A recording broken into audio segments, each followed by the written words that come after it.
I spent the first 6 years of my life in the Bronx in New York City, living in very close proximity to the New York Botanical Garden and the Bronx Zoo, and then was whisked off to the suburbs of Bergen County, New Jersey, which was just a hop, skip, and a jump from the George Washington Bridge into New York.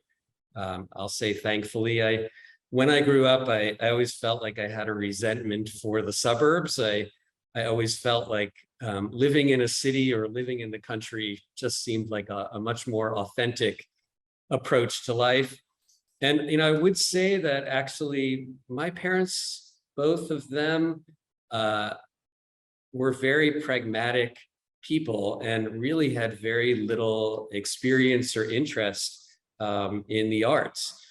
Definitely when I was a kid, I enjoyed practicing art to the extent that, I did as a little kid, and I never felt that I was particularly good at it. When I would do, book reports, perhaps my favorite part of the project was coming up with a really creative cover to present my work. So I was, pretty conscious of those concepts of design and presentation and all of that.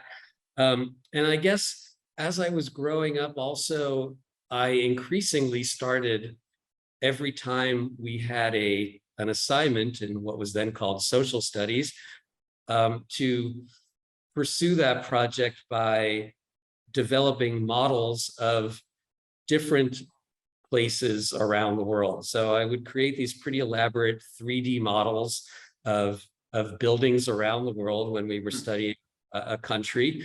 I think when I was in 5th grade, I produced a very large model of the Kremlin in Moscow when we were studying Soviet history. I actually ended up on the cover of my local newspaper for this model. And I think it was really at that time that I started to become much more fascinated with architecture in particular. Definitely going into New York, traveling with family, I was really interested in looking at, learning about architecture, especially contemporary architecture. And I thought for a really long time that I would be an architect, but didn't ultimately pursue that path.